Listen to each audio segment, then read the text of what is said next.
Sometimes we travel to try a sandwich, Mindy and I. The sandwiches we travel for are not always the greatest, most delicious of sandwiches.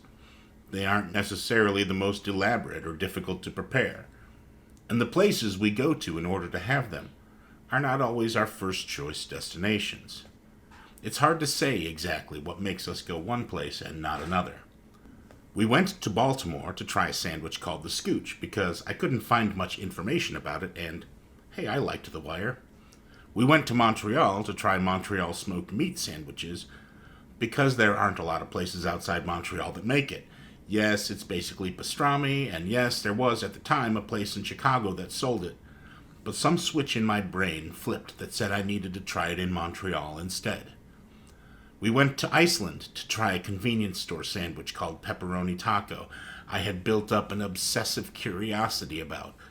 But frankly, Iceland was beautiful, and it was a rewarding trip for many reasons, the sandwich least among them. 2 weeks ago, we traveled to Massachusetts. We weren't there to try the North Shore roast beef, though we had a few of those. We weren't there for baked beans or a fluffernutter or a lobster roll.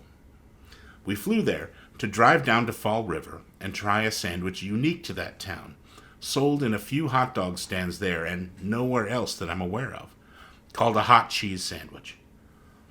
The hot cheese sandwich consists of melted white cheddar, treated in some way that lets it melt evenly without separating, and such that it stays soft even as the cheese cools. The hot cheese is served in a hamburger bun plain or with some combination of mustard, diced onion, pickle relish, even coney sauce. I asked at Graham's, a legendary local hot dog stand in Fall River, how they managed to get the cheese to melt like that, and they wouldn't tell me. I asked again at JJ's Coney Island, another hot dog stand across town. There, he said, I don't know, I just cube it up and melt it. It sounds like they may buy the cheese already processed. The cheese doesn't have that perfectly smooth, waxy processed texture, though, nor was it lumpy and uneven and at least partially hardened like an untreated cheddar would have been. It was soft. It tasted like cheese. The mouthfeel was cheese-like. It had the sharpness of cheddar punctuated by the savory coney sauce and the pungent bite of pickle, onion, and mustard. It shouldn't have worked, but it did. I came away from that trip without any more knowledge into how the Fall River hot cheese was made than I had when we went there. But I did have ideas.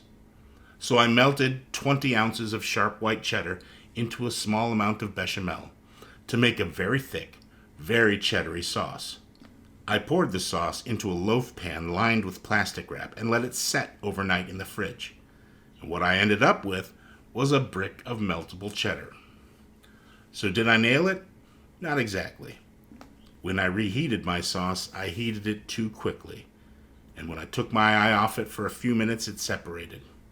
I was able to bring the sauce back together, but it never quite had that same texture it did before it broke. In addition, the cheddar I used was sharper than theirs, so my hot cheese was stronger in flavor.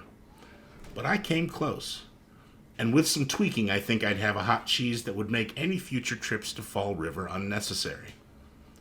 I'll probably be back anyway, though. There are a lot of cool sandwiches in Fall River.